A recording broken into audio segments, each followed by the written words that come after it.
Bago tayo magsimula, huwag kalimutang mag-like at share. Kung nagustuhan ninyo, mag-comment sa ibaba. Maraming salamat, let's go, ituloy na natin ang kwento.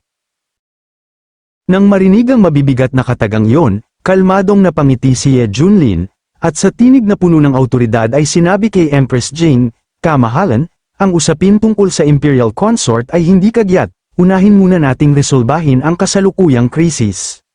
Isang ngiti ang gumuhit sa labi ni Empress Jing, matamis, ngunit may halong pahiwatig ng kapangyarihan. "Tama ang young master," sagot niya, tanda ng kanyang pagsang-ayon, ngunit sa kaibuturan ng kanyang isip, isang tanong ang kumirat, paano siya hindi naapektuhan ng aking imperial aura?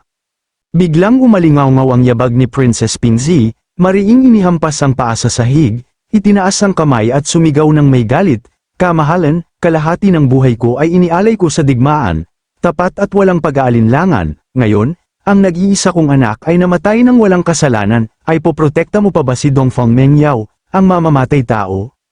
Hindi nagpatinag si Mengyao, mariing itinuro ang prinsesa, kasabay ng paindek na tinig. Si Yan Guangzhou ang unang umagaw sa lalaking ito ng prinsesang ito, "Walang inosente dito, patayin siya." Hindi siya kinatatakutan ng prinsesang ito. Sumang-ayon si Empress Jing, mariing nagpahayag, "Protektahan, nakalimutan mo na ba ang mga batas ng kaharian ng Heavenly Maiden? Sa agawan ng lalaki, walang saysay ang buhay o kamatayan." Napakunot ang noo ni Princess Jing, mariing bumulalas, "Ang mabuti mong anak ay napakarami ng pinatay na lalaki sa mga nakaraang taon, kailangan ko pa bang isa-isahin para turuan ka?" Mula sa hanay ng mga nakapalibot, sunod-sunod ang mga tinig ng pagkondena. "Tama, ninakaw ni Yan Guangzhou ang pag-aari ng iba, kaya nararapat lang siyang mamatay. Hindi lang siya walang utang sakin, ninakaw pa niya ang aking bayaw, at pinatay ang aking kapatid. Ang nakatatanda kong kapatid ay isinilang na may marangal na aura, pero inagaw siya ng tadhana, pati ang aking ama, at ang aking lolo." Napakunot ang noo ni Li Wuji at Lu Qingming, mariing nagbulalas, "Ha? Anong klaseng halimaw yan? Nakakadiri, mas masahol pa siya sa baboy at aso." Halos pumutok ang ugat sa noo ni Princess Pingzi, galit na galit, at sumigaw, "Tumahimik kayong lahat, papatayin ko kayong lahat, mga hamak na nilalang." Agad niyang inilabas ang masamang kasanayan, isang atake mula sa kanyang bibig na tila lason, dahilan ng pagkataranta at pagtakbo ng mga tao sa sobrang baho ng kanyang kapangyarihan. Ngunit mabilis na kumilos si Empress Jing, ginamit ang kanyang kasanayan upang sagipin ang mga tao. "Prinsesa ng Pingzi, alang-alang sa dalamhati mo sa pagkawala ng iyong anak, tumigil ka na ngayon, at palalayain kita. Xiangs, huwag mo akong sisihin kung magiging malupit ako." Unti-unting binalutan ang bunganga ni Princess Pingzi, dahilan upang matigilan siya. Sa kanyang isip, kumislap ang pagkilala, ang aura na yun, ng patay na emperador na naman, kapag ako na ang naupo sa trono, magiging akin ang kapangyarihang ito. Dahil dito, buong lakas na ginamit ni Princess Pingzi upang makawala sa pagkakagapos, sigaw niya na puno ng paghamak, "Dongfang Jing, huwag mong isipin na natatakot ako sa iyo. Ngayong araw, aagawin ko sa iyo ang magandang lalaking ito. Walang saysay ang buhay o kamatayan." Samantala, ang ating bida ay nanatiling kalmado, nakamasid lamang sa kaguluhan, ngunit sa kanyang isip, mariing nagwika, "O sige, hinahanap mo ang sarili mong kamatayan." Agad siyang nagtipo ng gintong enerhiya sa kanyang daliri, at saka nag-channel ng kapangyarihan kay Empress Jing upang tulungan ito sa pakikipagdigma laban sa matabang babae na si Princess Pingzi. Malakas na tinig ang bamalat sa paligid, si Empress Jing ay naghayag, "Huwag kayong matakot, hanggat nandito ako, walang makakahawak sa inyo."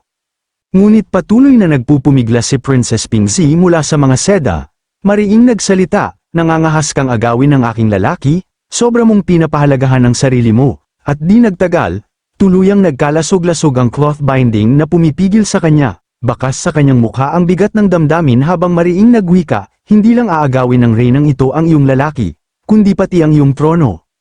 Sa desperasyon, inilabas niya ang isang artifact, ang pusod ng sea butterfly, kayamanan ng lahi ng dagat, buong lakas niya itong inihipan, tumawag ng mga kasama sa pakikidigma, mula sa langit, unti-unting namuo ang isang portal, ang hangin ay umuugong habang patuloy ang kanyang pag-ihip. Nang makita ito, nanlaki ang mga mata ni Empress Jing, bakas ang pagkabahala at takot, bigla siyang bumagsak sa lupa, "Mapaso ka ng dugo, at mariing nagsabi, ito ang kabibe na tumatawag sa mga nilalang ng karagatan. Agad siyang nilapitan ni Meng Yao, puno ng pag-aalala, nagtanong kung ayos lang ba siya. Ngunit sa halip na sumagot, mariing hinarap ni Empress Jing si Princess Pingzi, nababaliw ka na ba? Paano mo nagawang makipagsabuatan sa mga banyagang lahi para maghimagsik?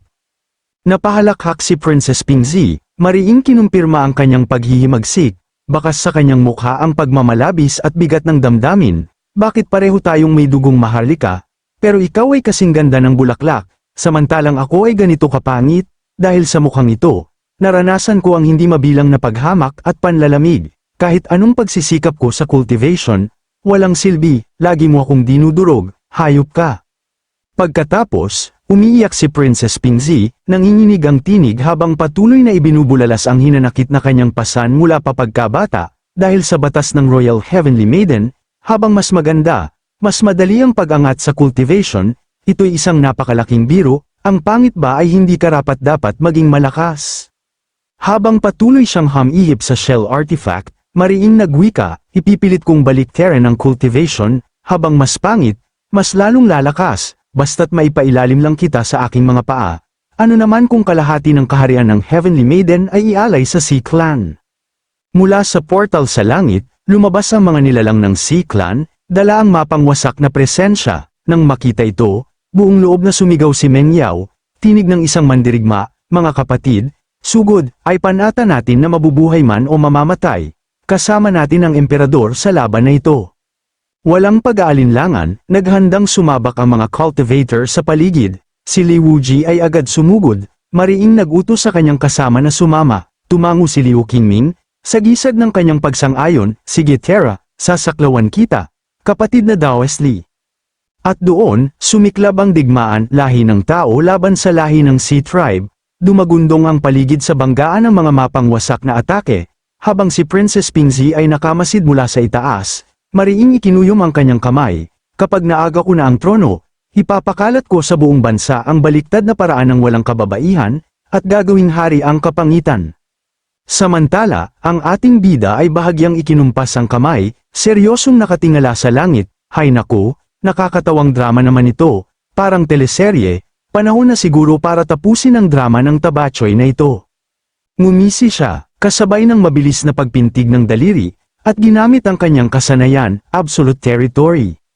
At doon, binalot ng gintong barrier ang buong lugar, ang mga mandirigma mula sa magkaibang panig ay biglang natigilan, hindi na makagalaw, dahil sa makapangyarihang kasanayan ng ating bida, napagtanto ni Princess Pingzi na siya'y hindi makakilos, bakas sa kanyang mukha ang pagkabahala at pagtataka. Anong nangyayari? Hindi lang ang katawan ko ang nagyayelo, pati ang galaw ng hangin ay hindi ko maramdaman.